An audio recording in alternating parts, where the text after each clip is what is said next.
Dahil maglo-long ride tayo, nagpa-check muna tayo ng motor natin kung okay ba kasi mahirap na 'di ba maglo-long ride tayo. So dito tayo nagpa-check sa JYP Moto kasi dito rin tayo nagpa-PMS kaya yung service nila dito sobrang good. Pag may nakita ka sa motor mo, dalhin mo lang sa kanila. So ayan.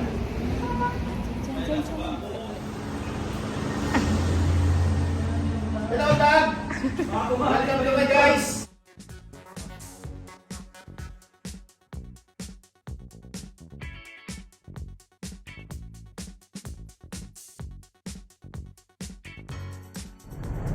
Tapos na tayong magpa-check ng motor.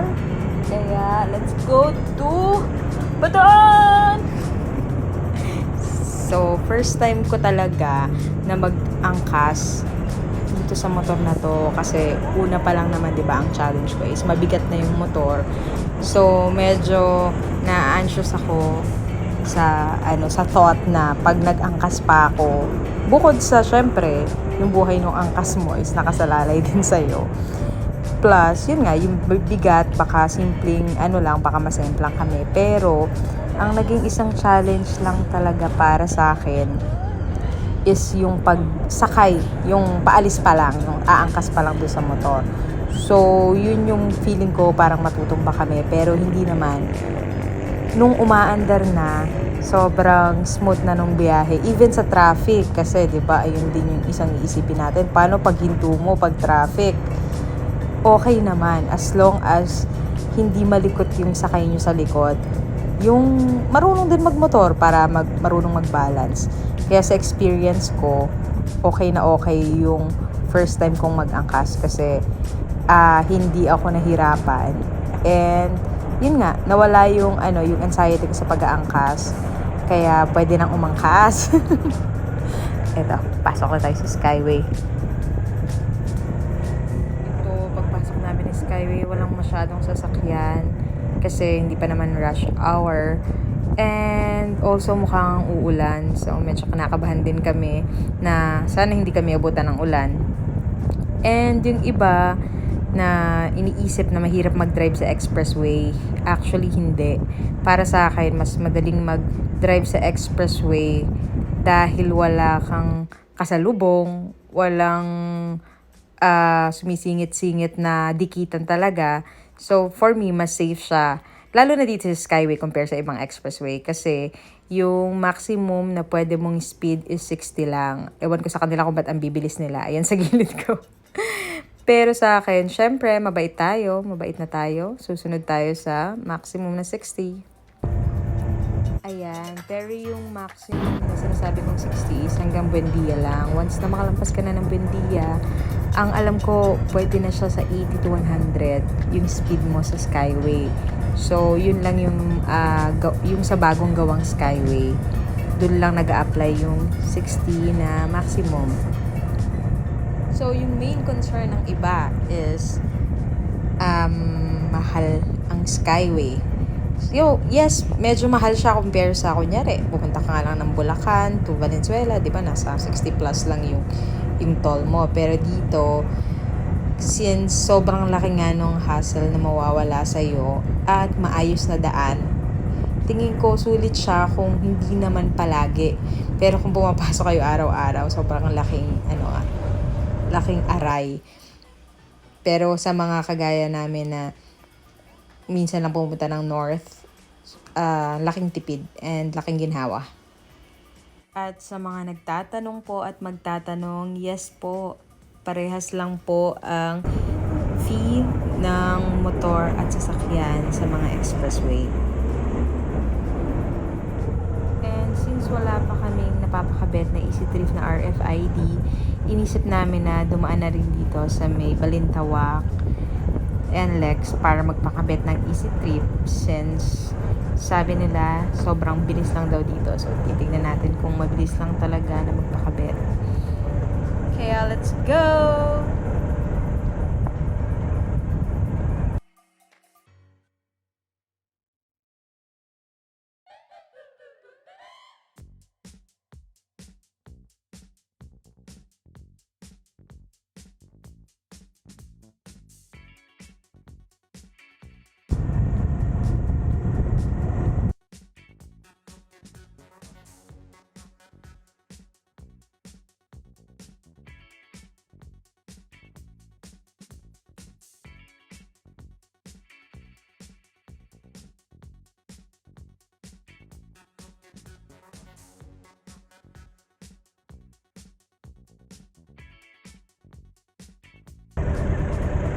So, nandito na tayo ngayon sa NLEX Balintawak. At dito natin malalaman kung mabilis lang talaga. Tan tan tanan!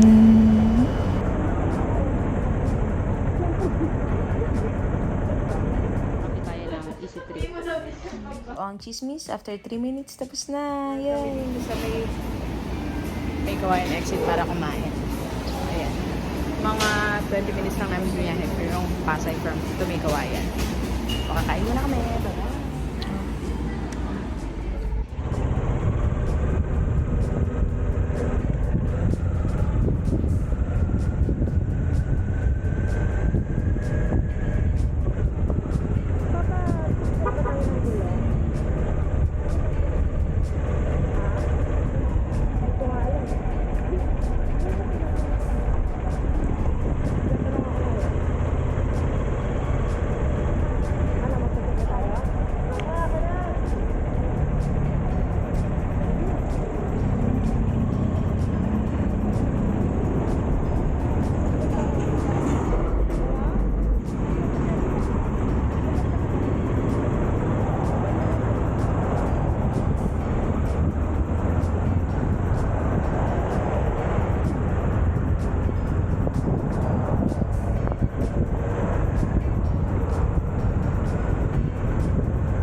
So, ayan, dito, naghahanap na kami ng mahihintuan kasi na-notice namin na hindi pala nakalock yung helmet ng aking ang akas. Kaya, eto, for safety, again, we need to double check everything bago umalis. Kaya, ito, okay naman. After naman ilock, mabilis na lang din naman makapasok ng lane ulit sa NLEX. Hindi naman masyadong madaming sasakyan, thankfully. So, ayan. Ituloy na ulit natin ang ating ride. Going to Bataan. Here we come.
So, ayan, medyo naulan ng kaunti. Pero hindi naman masyadong malakas kaya hindi rin kami huminto. Pero dito sa part na to wala nang ulan. Welcome Kaya to Pampanga. Pampanga's all best. good. So, ayan. Nandito na kami sa San Fernando exit. Dito lang kami dumadaan kasi mas malayo kung papasok kami ng STX, tapos exit kami ng Dinalupihan, tapos nag-aksaya pa kami ng toll. Kaya yung iba, dito rin talaga dumadaan sa San Fernando exit. Then, dire-diretso na lang din naman.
masakit na yung likod namin from Pampanga to Balanga.